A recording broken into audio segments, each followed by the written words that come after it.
Hey guys, long time no see. I've been meaning to film this for quite a while. I did kind of promise I would do like a running update video about a month ago, but I never got around to doing it. So we're finally doing that now.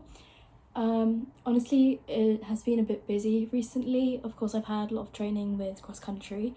And then of course I also have my first essay due, like my proper assessment due. 2 weeks ago, or no, 1 week ago, and that was kind of a big fat rush to get everything done, and it was a crazy time. I remember there was a lot of nights I spent at like 2-3 a.m. in the library we have at uni, but that's over now and I've got a few weeks now before I'm going home for Christmas. So we're gonna do a running update video. So the first thing I'm going to talk about is racing and races. Previous, not update, but milestone in running that I shared on here was my 10k that I did, which was the longest I'd ever run back in June. And that was a race for life. So I did raise £500 for cancer research. And that one I completed in, I think, just under 50 minutes. And I was quite happy with that race. So that was the 10k that I did. And then that was in June. Then in July and August I was traveling and I got injured after that race. Very quickly after that race I got injured, and a lot of it has to go with the fact that I had clocked in about 600 kilometers in those shoes, which were my Nike Pegasus 39s, and I really should have just got new ones, but I didn't till I got back from traveling. So on holiday I didn't really run much. I just kind of kept cycling, swimming, walking. And that was fine, you know, I had a good summer. Then in, I think, August, I kind of had thoughts of doing like a half marathon, but I wasn't 100% sure if I would be able to. And I think I started getting super serious at the end of August, like beginning of September, when I started increasing my mileage significantly. So I would, instead of doing like a 5k daily run, my minimum would be like an 8k, for example. That would be my like short run, for example, and of course that's going to be subjective to everyone, so just take that with a pinch of salt. I think I did a few 15ks and I did like a 16k, then I did like a 17k. After the 17k, I think 1 week afterwards, because my like long run fell on the same day during summer, I thought, do you know what, I think I could do like half marathon, like I think I could.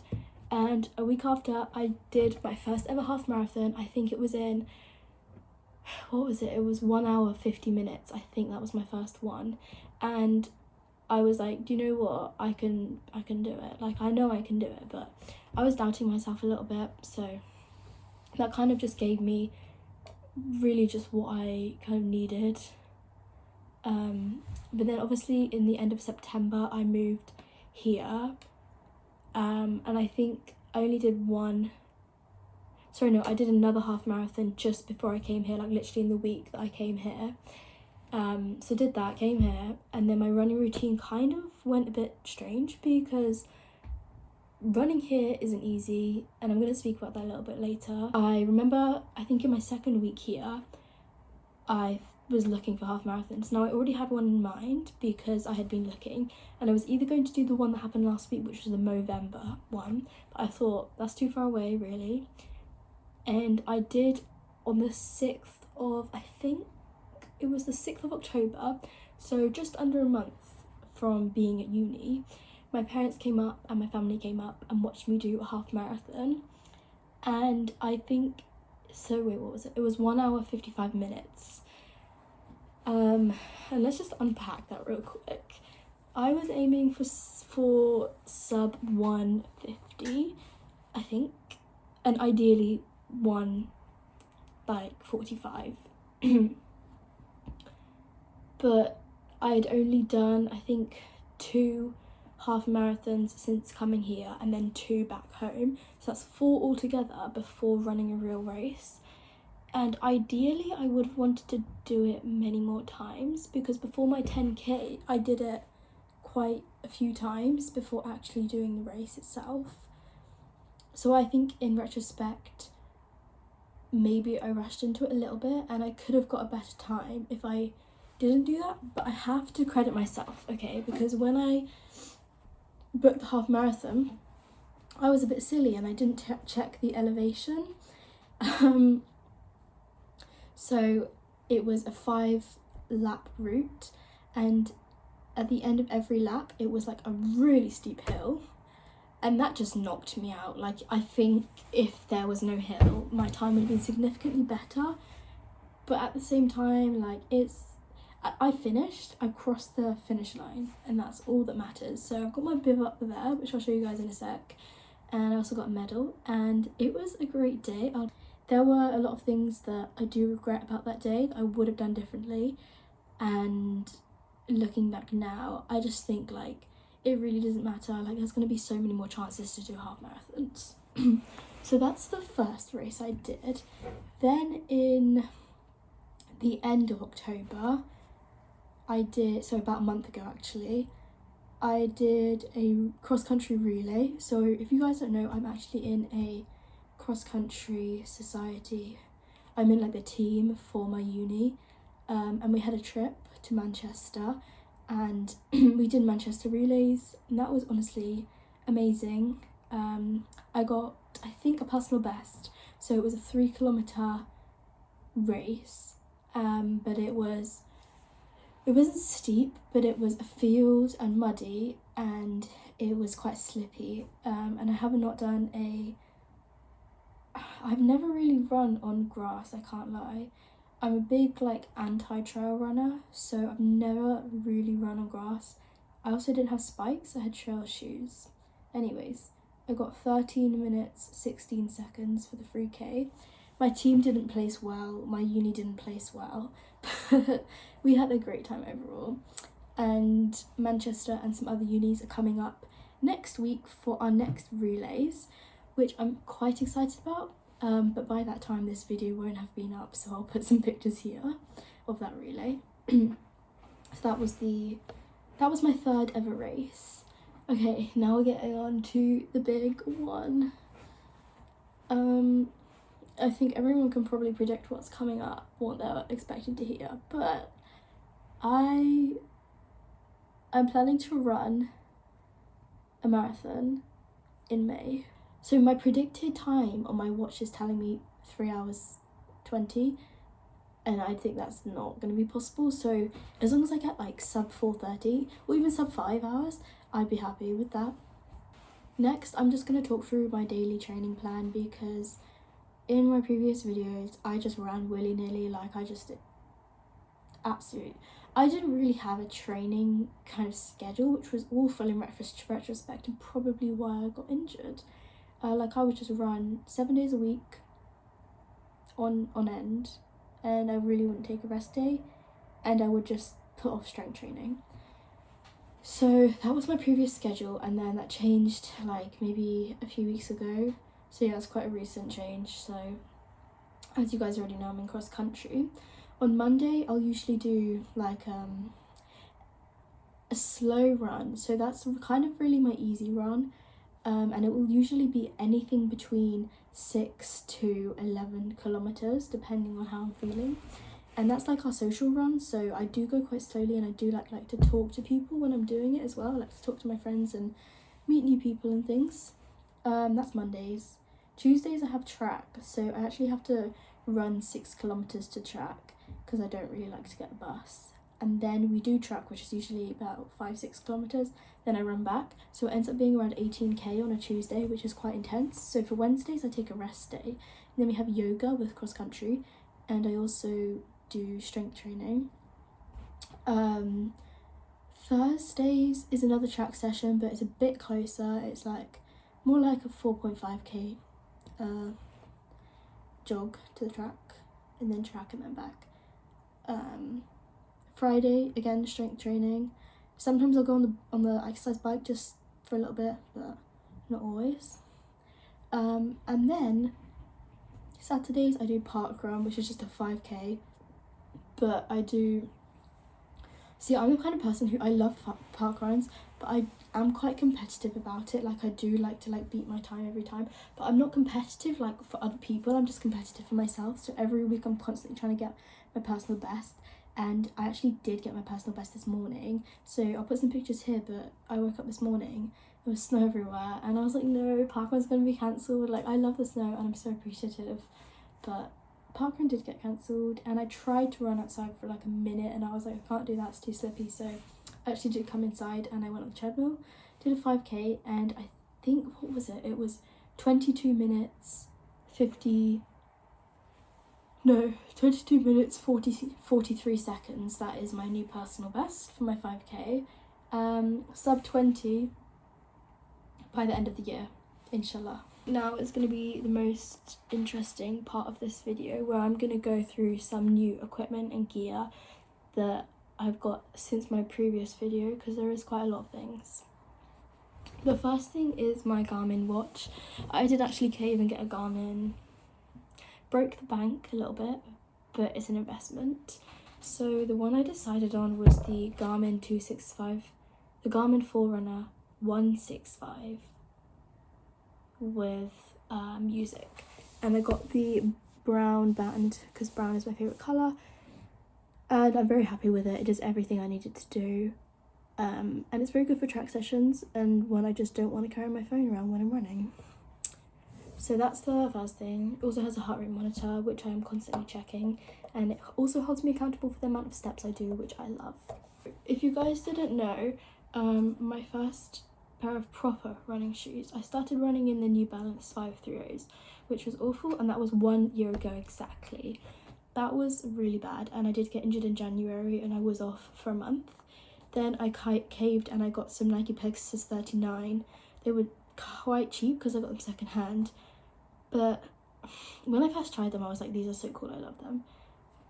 And I think as time progressed, I slowly realised, like, I think I could be getting more for my money just because I don't really like these so much.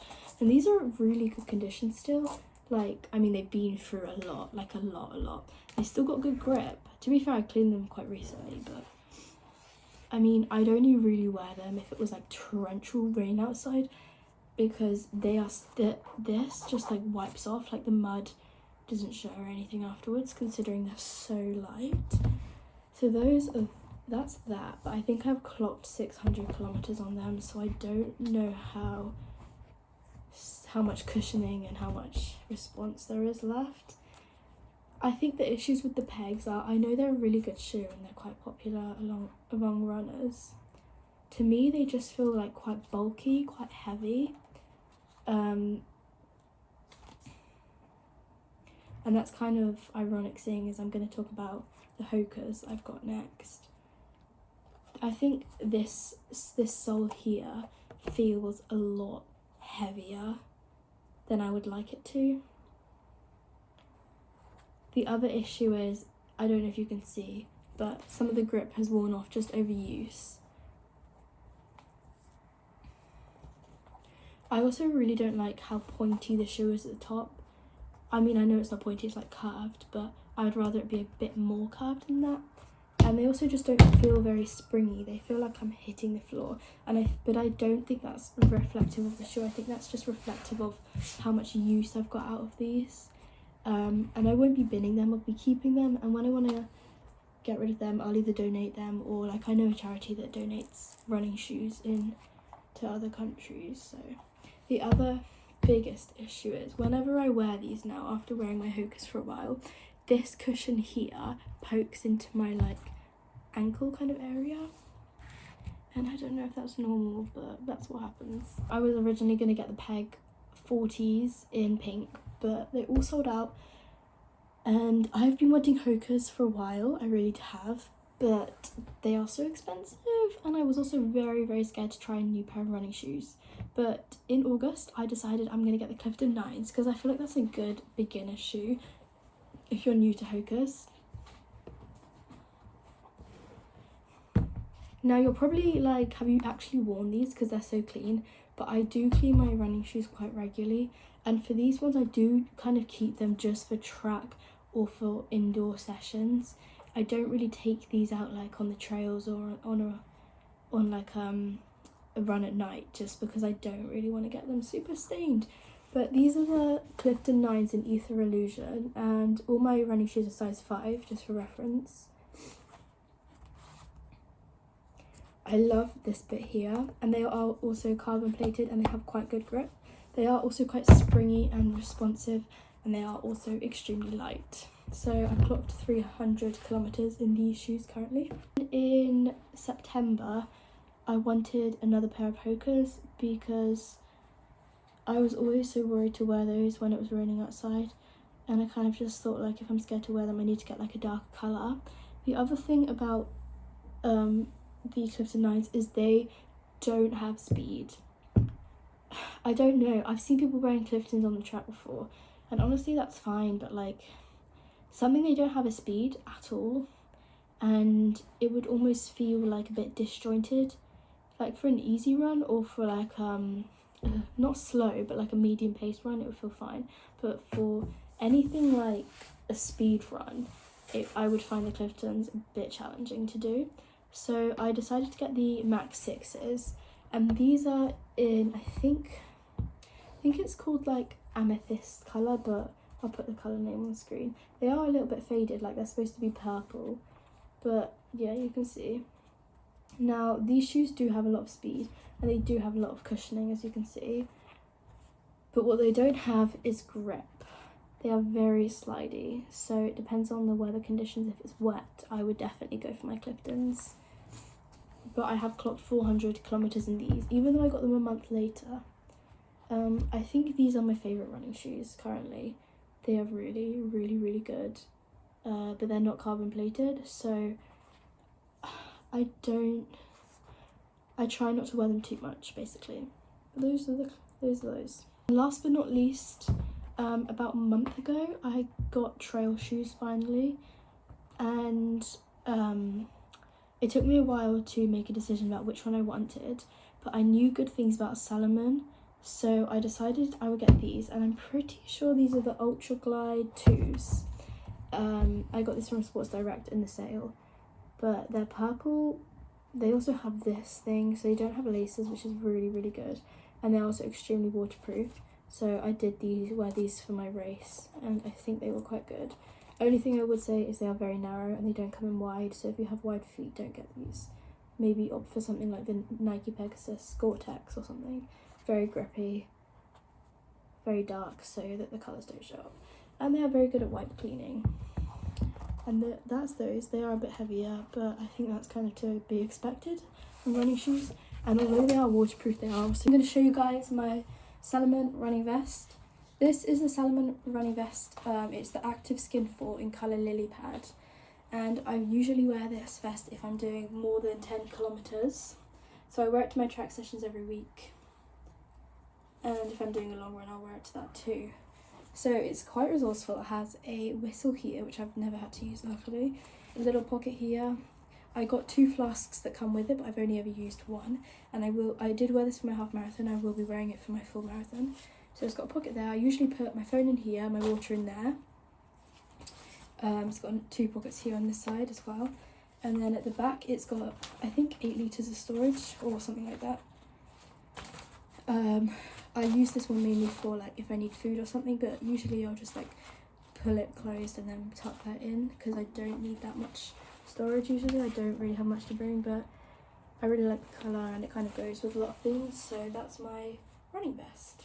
If you are interested in me doing a video about all of the running kit that I own, or like just what I've been wearing this winter to keep warm because it's been minus figures recently, I'll be happy to make that, so just comment down below and I will make that video. Thank you guys for watching. Bye.